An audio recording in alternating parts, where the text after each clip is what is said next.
Et salut à tous, c'est Linko, j'espère que vous allez bien, ici ça pète la forme, car la Diapose est terminée. Allez, c'est parti, on fait le tour et on va commencer par les petites fédoles, les premières réveillées. Et enfin, après 2-3 morceaux de verre ou de blatte, elles sont enfin sorties de leur réveil, regardez. Là, j'ai mis une petite blatte coupée en deux. Et elles sont bien sorties, elles sont de retour. Alors, j'ai observé une petite ponte, j'ai pas réussi à la retrouver sur la vidéo. Je vous mets une petite photo pour vous montrer ça. Donc c'est reparti pour elle, hein. Tout se passe bien, pas eu de perte durant cette diapose. Nos petites Camponotus rufipes. La gine est toujours au niveau de son tube. Toujours dans le tube. Dans l'autre nid, par contre, les ouvrières ont décidé de stocker le couvain toujours. Pauvre gine qui ne verra jamais son couvain malheureusement pour l'instant. En tout cas, elle évolue bien. Il y a encore des œufs, des larves, des cocons. Il y a vraiment de tout stade. Les œufs à peine pondus sont amenés au niveau du couvain dans l'antre de cristal. Donc tout se passe bien. Hein. L'ADC est un petit peu petit. Je pense que je vais un peu l'agrandir d'ici peu. Surtout la nettoyer, on va dire. Bon, là, j'ai rajouté une blatte aussi. Donc pas mal de sorties en plus. Mais tout se passe bien pour elle. Hein. Voilà, on continue. On va faire un passage rapide de tous les espèces aujourd'hui. Hein, car tout le monde est réveillé. Les maculatus.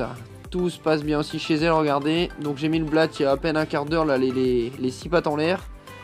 Un beau couvain, une belle ponte, là, elle m'a refait une belle grappe cette mémère. Il me reste une larve qui est assez grosse, mais qui n'est pas encore au stade de cocon. Et sinon, ça vit bien là-dedans. Hein. Donc pour info, j'avais ouvert tous les étages du nid, mais elle ne squatte que les deux premiers. Donc je sais pas si je l'ai mal monté, elles ont peut-être pas accès en haut. Affaire à suivre. Les Nicobarendis, regardez ce gros major qui se lèche les babines. Pareil ici, cette blatte a tenu à peine 1 minute avant de finir les 4 fers en l'air, les 6 fers en l'air, pardon. Donc tout se passe bien chez elle aussi. Comme vous avez vu dans la vidéo d'hier, j'ai ouvert le nid hier, donc il y a 24 heures maintenant. Voilà, donc on est passé à 3 quarts d'ouvert. Donc le troisième quart qui vient juste d'être ouvert n'est pas encore squatté. Toujours quelques ouvrières qui découvrent. Donc pour l'instant il est sec, hein. Je ne l'ai pas humidifié, donc s'il n'est pas squatté, je vais l'humidifier une bonne partie pour voir si elles y mettent du couvain et si elles le squattent dedans. Sinon, bah, on va voir si tout s'y passe bien pour elles. Hein. Et en attendant, regardez tout ce qui est occupé. Il y a du beau monde. Hein. Pour info, il n'y a qu'une gine. Je pense pas qu'il y en a besoin de plus pour les Nicobarendis. Hein. Regardez, elle est sur son nid d'œufs et de cocons et de larves. Il y en a 2 partout, hein, fidèle elle-même. Le nid sera ouvert entièrement fin d'année, je vous le promets, voire plus. Allez, on continue. Les Opistopsis. Alors ici, c'est pas le même son de cloche. Il n'y en a qu'une seule qui travaille et 3 qui regardent à l'entrée. Regardez, on se croirait chez les municipaux. À l'intérieur du nid, pareil, ça se passe très bien. Des cocons, des larves. J'ai retrouvé une belle grappe d'œufs, donc elle m'a bien répondu aussi celle-ci. On va regardez ici au niveau du couvain. Tout se passe très bien. Celle-ci, mon petit bijou, comme d'habitude. Et regardez, si vous regardez bien, en plein milieu, ils sont en train de déballer un cocon. Voilà, juste là en plein milieu, je sais pas si vous voyez. Donc on va passer en mode macro pour regarder ça un peu de plus près. On va passer vite fait, pas trop les déranger, hein, parce que là c'est plein phare sur elles. Voilà, vous allez voir, elles sont à 3-4 à essayer de la libérer de son cocon. Et en dessous justement, vous pouvez voir, il y a pas mal d'œufs qui ont été pondus, regardez en dessous. Et l'ouverture de notre petit cocon au milieu, ça travaille sec. Alors nos petites australiennes sortent aussi de diapose. Ça se passe tranquille. Voilà ce que ça donne. L'ouverture, les œufs. Vraiment l'espèce phare. Hein. Allez, on va regarder ça. Donc pour info, normalement c'est une diapose inversée. Là je les ai laissés à température ambiante cet hiver. Je vais les réchauffer là tout doucement pour arriver à 24-25. Et on verra si elles suivent le rythme. Si vous voyez bien tous les cocons, on voit bien les 2 yeux apparus des ouvrières. C'est super rigolo. Allez, on continue avec nos pots de miel. Les Myrmecocystus mexicanus, sans gine je rappelle. Donc par contre là, ça fait plaisir. J'ai l'impression qu'il y en a une qui est en train de gonfler un tout petit peu. Logiquement, elles naissent pots de miel. Elles ne le deviennent pas. Quand elles naissent, elles sont déjà assez grosses avec un beau gastre prédisposé à être rempli. Donc celle-ci est un peu plus grosse que les autres. son gastre se remplit tout doucement, donc je vais essayer de bien les remplir de liquide sucré au niveau de la l'ADC, puis on verra si elle gonfle un peu plus. Et même si celle-ci n'est pas une vraie peau de miel, il nous reste encore une bonne quinzaine de larves ici. Le but, je vous rappelle, hein, c'est d'essayer d'avoir au moins une ou deux peaux de miel dans le toit pour en profiter et faire des belles images. Et par la suite, on essaiera de retrouver une petite fondation. On continue avec les Myrmecia nigrocincta. Alors, les 4 cocons se portent bien. Alors, pour info, j'ai vu la gine avec un œuf dans les mandibules la semaine dernière. Donc là, elle doit être planquée. Donc si elle pond, je suppose que ça veut dire qu'elle sent que les cocons vont bientôt arriver au stade d'imago. Donc elle va pouvoir peut-être bientôt relancer une nouvelle fournée. Et ça fait plaisir. Regardez-moi ce monstre. Alors elle a une taille impressionnante, hein, avec elle, pas besoin de l'anti-macro. Regardez par rapport à la sortie du tube.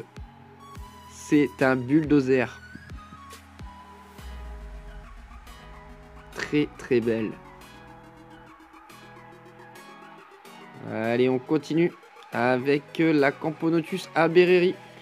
Alors elle aussi, ça se passe bien, on voit qu'il y a quelques larves. Alors par contre, petit souci, elle les étale un peu partout. Souvent quand elles font ça, c'est mauvais signe, on va dire entre guillemets. Elle a un gastre un peu bizarre, je trouve. Donc je sais pas si elle a eu des soucis au niveau des transports au tout début. Mais bon, on va voir si elle passe cette année un peu mieux que l'année dernière. La Camponotus cruentatus. Très très belle aussi, hein. Alors celle-ci, je la sens bien cette année. Elle nous a fait défaut l'année dernière. 2021 a été très dur pour elle. Ça n'a pas évolué des masses. Mais cette année, je le sens bien. Le couvain qui a passé l'hibernation est très très beau déjà. Là, si elle commence avec déjà tout ça, c'est pas mal. J'espère qu'elle va reprendre rapidement et que le couvain va se développer. On voit déjà qu'il y a une belle larve de beau stade. Regardez, elle gigote un peu cette larve. Donc cette année, je sens que les cruentatus, ça va donner un peu mieux que l'année dernière. On croise les doigts. Allez, on va passer à celles qui se sont réveillées. Ça y est, elles sont sorties de diapose. Les Prenolepis nitens, les fausses peaux de miel européennes. Alors si vous regardez, hein, elles sont déjà bien remplies. Quand je les ai sorties, elles n'étaient pas très gonflées. Là, à peine un peu de liquide sucré et c'est reparti de plus belle, hein. Tout se passe bien, Madame la Gine est très belle toujours. Donc, le tube est pas très propre, j'aurais mis un tube tout neuf à côté. Pour l'instant, ils n'y sont pas allés. On peut voir une ouvrière qui est pas terrible en bas. Mais en tout cas, ça se passe bien pour elle. Pareil, cette année, on espère qu'elle va nous cartonner au niveau des œufs. On croise les doigts. Ça serait une belle réussite. Les Lassus SP jaune. Très belle espèce en polygynie. Regardez ça, les deux se passent très bien. Elles se supportent. Un couvain qui a passé l'hiver qui est déjà terrible. Si tout ça arrive à maturité, je serai déjà content pour ma fin d'année. Donc pour vous dire, pas besoin de pondre pour cette année. Donc elles sont très mimi, hein, très petites, mais quand on fait des zooms, elles sont toutes choupinou. On va passer de l'autre côté du tube pour regarder la deuxième gine. Et pareil, le couvain et toutes ces mémères qui se baladent. Donc à peine sorties de diapos, je trouve qu'elles sont déjà pas mal dans la DCI. Il y en a toujours une ou deux qui fourragent. Ça fait plaisir, peut-être qu'elles sont un petit peu moins timides que les deux autres premières années. On verra ça. Voilà une vue un petit peu d'ensemble, hein, un peu plus globale.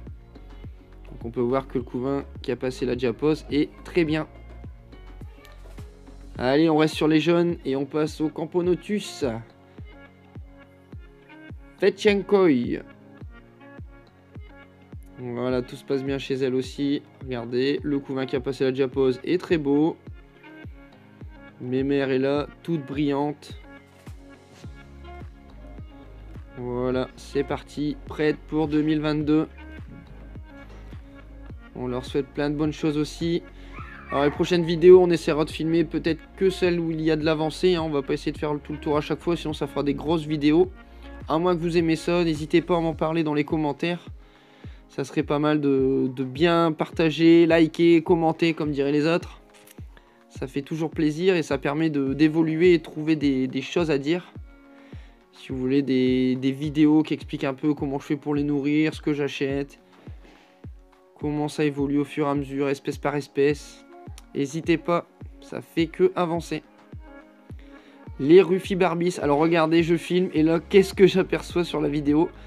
Une ouvrière avec la mandibule mais pleine d'œufs. J'étais surpris quand j'ai vu ça. Elles sont sorties de Japos cette semaine, enfin un début de semaine on va dire. Et donc la mémère est déjà repartie. Donc celle-ci elle s'arrête très vite de pondre hein, dès le mois d'août généralement. Et le couvain passe pas l'hiver. Donc ça c'est vraiment un couvain très très frais. Et ça fait plutôt plaisir. Voilà, ça va donner pour cette année. Déjà fin d'année dernière, elles sont bien évoluées. Donc là, si ça commence comme ça, on y croit, on y croit.